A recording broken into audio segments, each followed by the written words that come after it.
আসসালামু আলাইকুম। সবাই কেমন আছেন? আশা করি সবাই ভালো আছেন। আজকে আমাদের একটা তাজা নিউজ হচ্ছে আমাদের ছাত্রদলের পারভেজ হত্যা নিয়ে। পারভেজ হত্যার আজকে অন্যতম আসামি একজনকে গ্রেপ্তার করেছে র্যাব। বনানী থানার বৈষম্য বিরোধী ছাত্র আন্দোলনের যুগ্ম সদস্য সচিব, তাকে আজকে র্যাব গ্রেপ্তার করছেন। সো তুচ্ছ একটা ঘটনা নিয়ে তাকে হত্যা করা হয়েছে ছুরিয়াঘাত করে। সে বিশ্ববিদ্যালয় থেকে বের হয়ে চা আর সিঙ্গারা খাওয়ার জন্য আপনার একটা দোকানে গেছিল, গিয়ে ওইখানে দেখে কি তিনটা মেয়ে বসা।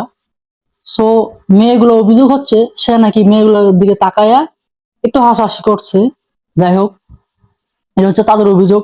ও হত্যার পরে যখন প্রশাসন আসছিল তখন তাদের বক্তব্য হচ্ছে এটা।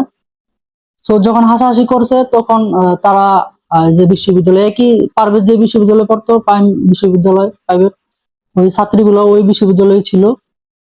সো তখন তারা কি করলো, বিশ্ববিদ্যালয়ে যে ভাইবা যারা আছে থাকে না, তাদেরকে ডাইকে আইন না, বিশ্ববিদ্যালয় প্রশাসন হয়তো বা আসছিল, আসার পরে বিষয়টা মীমাংসা করে দিছিল।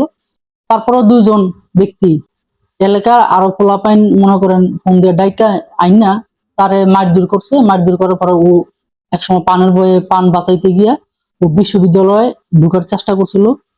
ওখানে হুচুটকা পড়ে যায় সে। পড়ে যাওয়ার পরে তাকে ছুরিয়াঘাত করে তাকে হত্যা করা হয়, ওইখানে হত্যা করা হয়। খুবই একটা দুঃখজনক একটা বিষয়, কারণ একটু হাসাহাসির জন্য একজন একটা পান কাইরা নিল।